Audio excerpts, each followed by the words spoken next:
Dans un monde qui récompense la communication constante, le partage incessant et la transparence performative, nous avons oublié l'un des outils les plus puissants dans l'interaction humaine, le silence stratégique.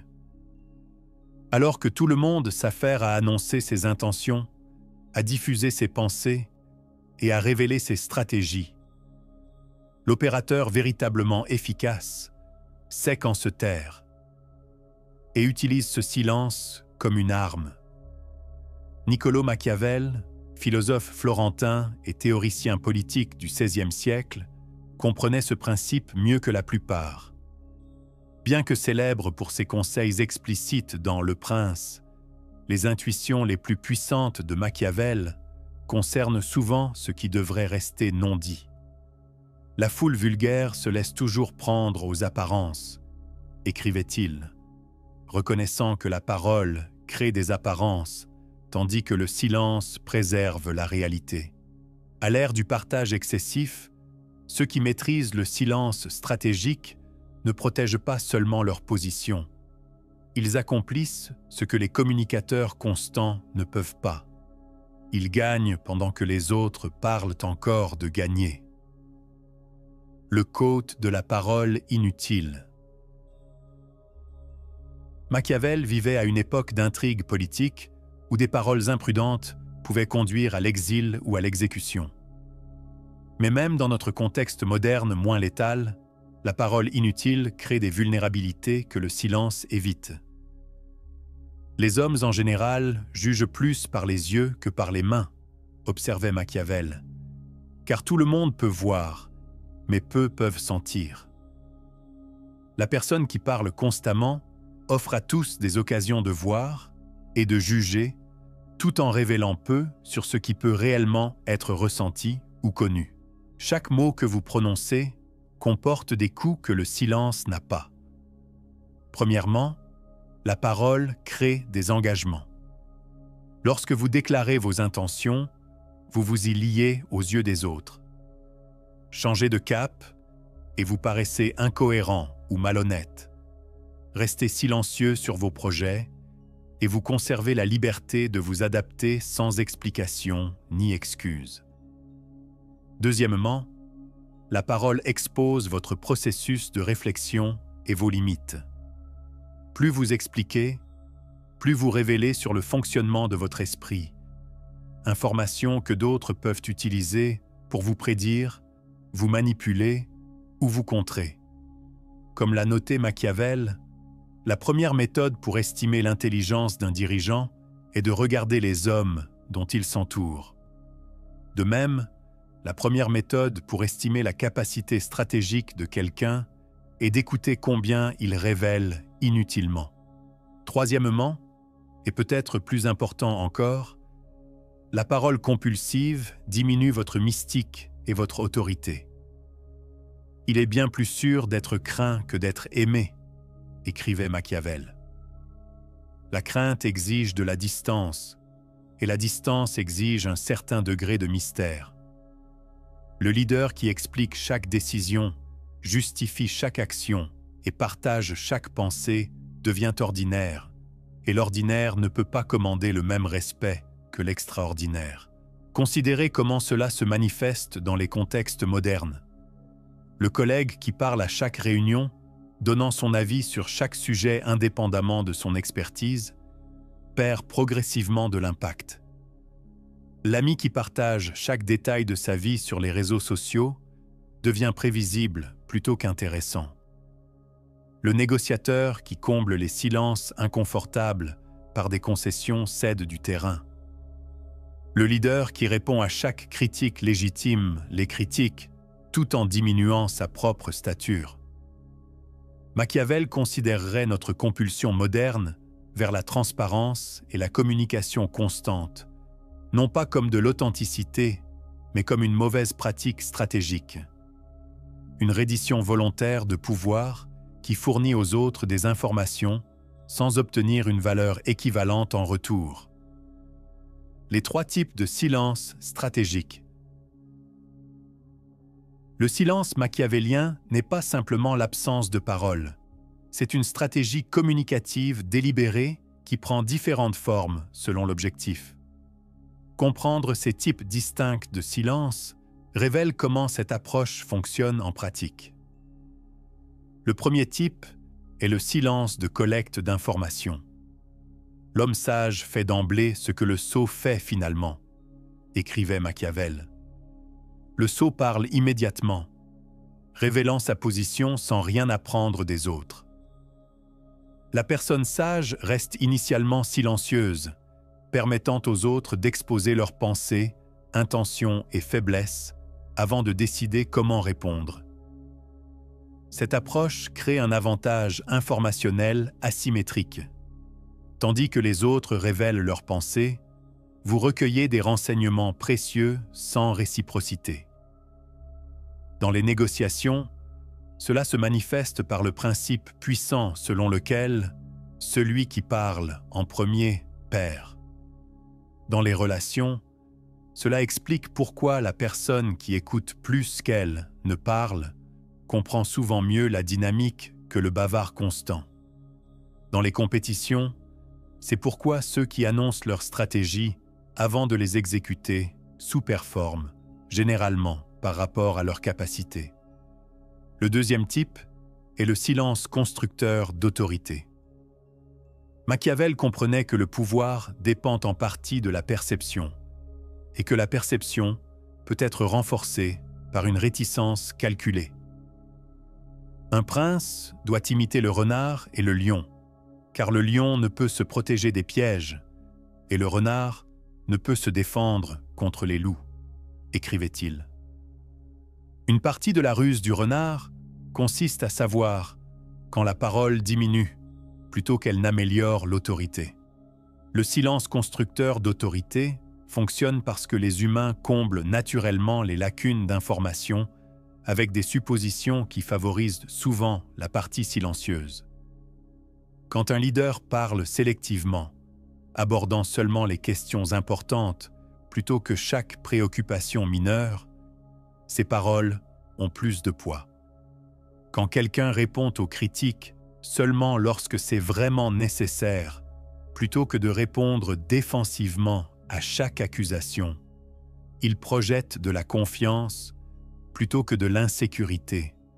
Cela explique pourquoi les figures les plus puissantes dans n'importe quel domaine parlent généralement moins, mais plus délibérément, que ceux en dessous d'eux. Le cadre junior nerveux parle trop. Le PDG fait des déclarations brèves et décisives. La personne insécure explique longuement. La personne sûre affirme sans justification. Le leader anxieux répond à chaque provocation. Le leader confiant s'engage sélectivement, seulement quand c'est stratégiquement précieux. Vous voulez en savoir plus sur l'utilisation du silence stratégique à votre avantage? Abonnez-vous maintenant. Le troisième type est le silence préservant l'ambiguïté. Puisqu'il est difficile de les unir, il est plus sûr d'être craint que d'être aimé quand l'un des deux doit manquer, conseillait Machiavel. Cette observation célèbre s'étend au-delà de la crainte et de l'amour à toutes les situations où maintenir de multiples interprétations sert des intérêts stratégiques. Le silence préservant l'ambiguïté permet aux autres de projeter leurs propres espoirs, craintes et interprétations sur votre position. En refusant de clarifier, vous pouvez simultanément plaire à différents groupes ayant des attentes contradictoires. Vous maintenez la liberté d'action en ne vous engageant pas dans des interprétations spécifiques. Vous préservez la possibilité de démentir en n'endossant explicitement aucune compréhension particulière. Les politiciens maîtrisent cette approche en faisant des déclarations suffisamment vagues pour que différents publics entendent ce qu'ils veulent entendre. Les négociateurs efficaces l'utilisent en évitant les positions claires qui réduiraient prématurément les accords potentiels. Les leaders l'emploient en articulant une vision sans contraindre inutilement les détails de mise en œuvre. Dans chaque cas, le silence stratégique n'est pas une tromperie. c'est la reconnaissance que la clarté prématurée compromet souvent les objectifs plutôt que de les faire avancer. Comme l'observait Machiavel, la politique n'a aucun rapport avec la morale. Dans sa vision, une stratégie efficace exige de maintenir une flexibilité que la communication excessive compromettrait. Le pouvoir psychologique du silence. Au-delà de ses avantages tactiques, le silence machiavélien exerce de puissants effets psychologiques que la parole ne peut pas atteindre. Comprendre ces effets explique pourquoi le silence réussit souvent là où la persuasion échoue. Premièrement, le silence crée des espaces de projection. L'esprit humain comble instinctivement les vides informationnels, souvent d'une manière qui reflète ses propres préoccupations plutôt que la réalité. Lorsque vous restez silencieux à des moments clés, les autres projettent leur peur, espoir ou supposition sur ce silence, révélant leur position, tandis que vous maintenez la vôtre. Comme le notait Machiavel, les hommes sont si simples et si enclins à obéir aux nécessités immédiates qu'un trompeur ne manquera jamais de victimes pour ses tromperies. L'utilisation stratégique du silence exploite cette tendance sans nécessité de tromperie active. Cela explique pourquoi les interrogateurs habiles utilisent le silence plutôt que des questions pour obtenir des informations de sujets réticents. L'inconfort du silence oblige le sujet à combler le vide, révélant souvent plus que ne le ferait un questionnement direct. La même dynamique opère dans les négociations, où la partie qui tolère le silence obtient généralement de meilleures conditions que celle qui comble nerveusement les pauses par des concessions. Deuxièmement, le silence établit la domination dans les dynamiques de communication. La personne qui parle en premier, le plus fréquemment ou le plus longuement, se positionne subtilement comme recherchant l'approbation ou la validation des auditeurs. La personne qui parle moins, plus sélectivement, ou seulement après que les autres se soient engagés sur des positions, revendique implicitement le rôle du juge plutôt que celui du suppliant. Machiavel reconnaîtrait cela comme une expression de son principe selon lequel il vaut mieux être craint qu'aimé. La partie silencieuse n'est pas nécessairement aimée, mais sa retenue commande souvent un respect que la volubilité ne peut pas. Cette dynamique explique pourquoi les candidats à un emploi qui pose plus de questions réussissent souvent mieux que ceux qui parlent davantage d'eux-mêmes. Elle explique pourquoi la personne silencieuse dans les réunions reçoit souvent une considération plus sérieuse que les participants vocaux. Elle explique pourquoi le silence respectueux dans les conflits s'avère souvent plus efficace que l'argumentation passionnée. Dans chaque cas, le silence déplace la dynamique du pouvoir en inversant le schéma typique de recherche d'approbation par la parole. Troisièmement, le silence crée une mystique qui amplifie le pouvoir perçu. Comme l'observait Machiavel, les hommes jugent généralement plus par les yeux que par les mains, parce qu'il appartient à tout le monde de voir, à peu de sentir. Ce qui ne peut pas être complètement vu ou compris apparaît souvent plus formidable que ce qui est complètement exposé. La personne qui révèle tout, sa pensée, ses motivations, ses insécurités, ses plans, devient ordinaire. La personne qui révèle sélectivement conserve un élément de mystère qui magnifie ses capacités perçues. Considérez comment cela fonctionne dans les contextes de leadership. Le leader qui explique chaque aspect de sa pensée démystifie son rôle et invite les autres à se voir comme également capables. Le leader qui partage des conclusions tout en gardant privés les processus délibératifs maintient une mystique qui renforce l'autorité. Il ne s'agit pas de tromperie, mais de comprendre que le leadership dépend partiellement de la perception des autres, d'une capacité qui dépasse la leur. L'attrait dangereux de la transparence. La culture moderne traite souvent la transparence comme une vertu inconditionnelle et le silence comme suspect. Sois authentique, nous dit-on. Partage ta vérité. Communique ouvertement. Pourtant, ce conseil, bien qu'intentionné, contredit les perspectives stratégiques de Machiavel sur le pouvoir et l'influence. La promesse donnée était une nécessité du passé. La parole rompue est une nécessité du présent, écrivait Machiavel, reconnaissant que se lier aux déclarations passées compromet souvent les intérêts présents. La fétichisation moderne de la transparence exige précisément ce type de lien, une contrainte volontaire sur l'action future au service de l'authenticité présente.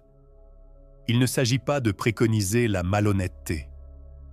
L'approche de Machiavel ne concernait pas le mensonge, mais la divulgation sélective.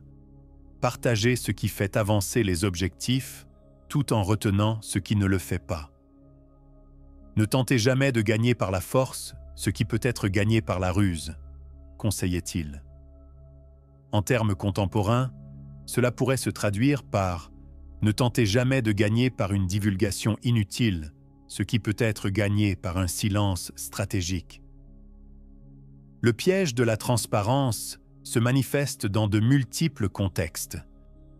Dans les cadres professionnels, il apparaît comme l'impulsion de partager des travaux en cours avant qu'ils ne soient prêts pour l'évaluation, d'exprimer des opinions à moitié formées dans les réunions ou de révéler des positions de négociation avant de comprendre les contraintes de l'autre partie. Dans les relations personnelles, il émerge comme une divulgation émotionnelle prématurée, une confession inutile d'erreurs passées ou un partage détaillé de plans futurs encore susceptibles de changer. Machiavel verrait ces comportements non pas comme de l'authenticité, mais comme des erreurs stratégiques qui cèdent du pouvoir sans obtenir des avantages proportionnels. La personne transparente devient prévisible, manipulable et ordinaire. Des qualités qui compromettent plutôt qu'elles n'améliorent l'influence. Cette perspective défie les normes de communication contemporaine qui équivalent volume à valeur et divulgation à authenticité.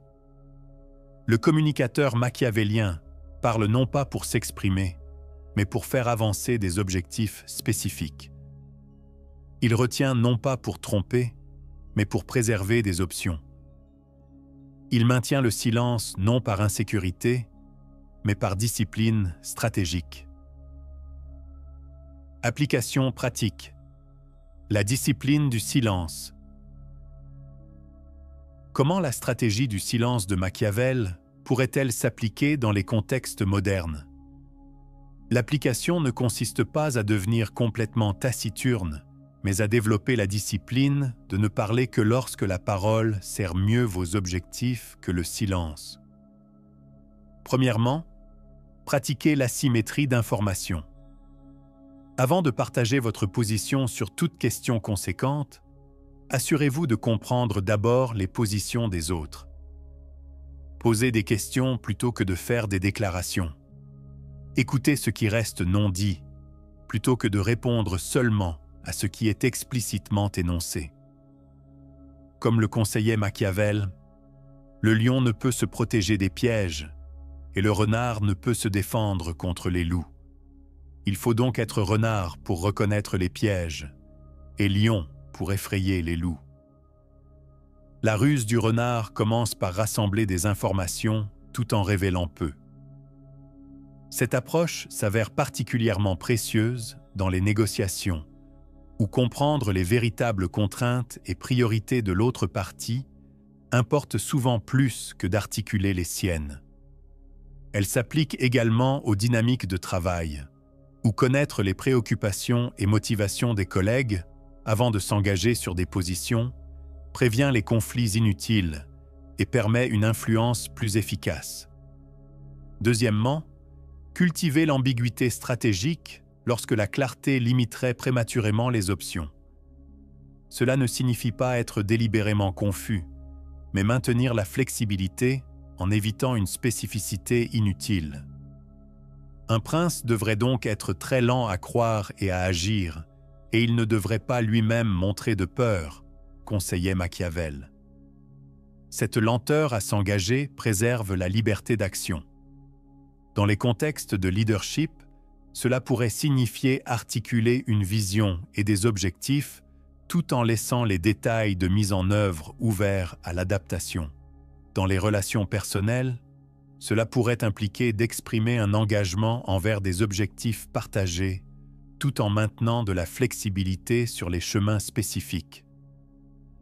Dans les situations compétitives, cela signifierait garder les stratégies privées pendant que les adversaires révèlent les leurs. Troisièmement, développer l'aisance avec le silence comme position de pouvoir.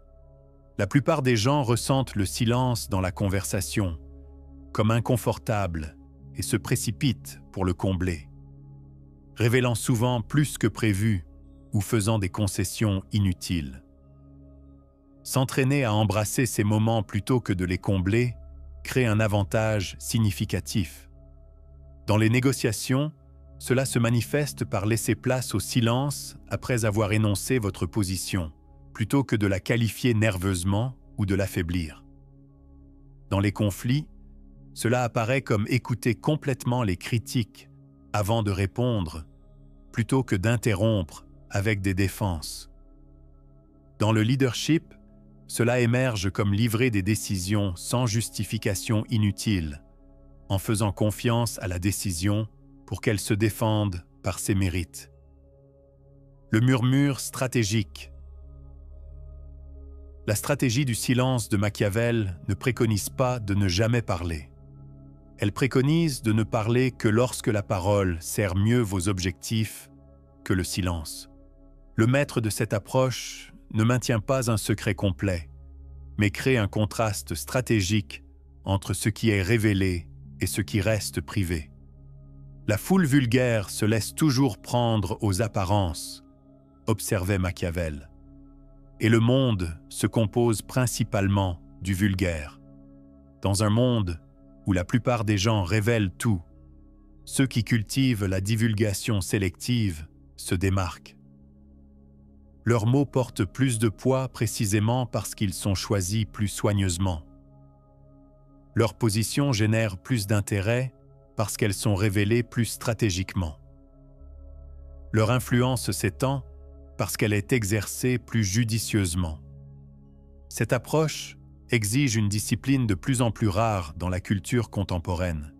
Elle demande la patience d'écouter avant de parler, la retenue de garder même quand la divulgation semble temporairement satisfaisante, et la conscience stratégique de reconnaître quand le silence sert mieux que la parole.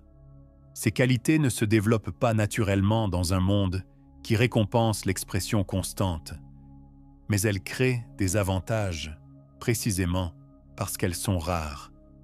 L'ironie finale de la stratégie du silence de Machiavel est que ses praticiens les plus réussis restent largement méconnus. Nous remarquons les bruyants, les expressifs, les transparents, tandis que les maîtres du silence stratégique atteignent leurs objectifs sans attirer l'attention sur leur méthode. Ils se taisent et gagnent pendant que d'autres parlent encore de gagner. Peut-être cela explique-t-il pourquoi Machiavel lui-même, malgré son énorme influence sur la théorie politique et la stratégie, reste largement incompris. Son nom est devenu synonyme de manipulation impitoyable, pourtant ses intuitions révèlent une compréhension plus profonde de la psychologie humaine et des dynamiques de pouvoir qui transcendent la simple cruauté. Il a reconnu que l'influence ne nécessite pas toujours la force ou la tromperie. Parfois, elle nécessite simplement de savoir quand rester silencieux et laisser les autres se révéler. À une époque de surcharge d'informations, de saturation d'opinions et de partage compulsif, la stratégie du silence de Machiavel offre un chemin contre-intuitif vers l'influence. Dire moins, observer plus, révéler sélectivement, et laissez vos résultats parler plus fort que vos mots. Dans la compétition sans fin pour l'attention et le pouvoir, ceux qui maîtrisent cette approche ne font pas que participer, ils prévalent.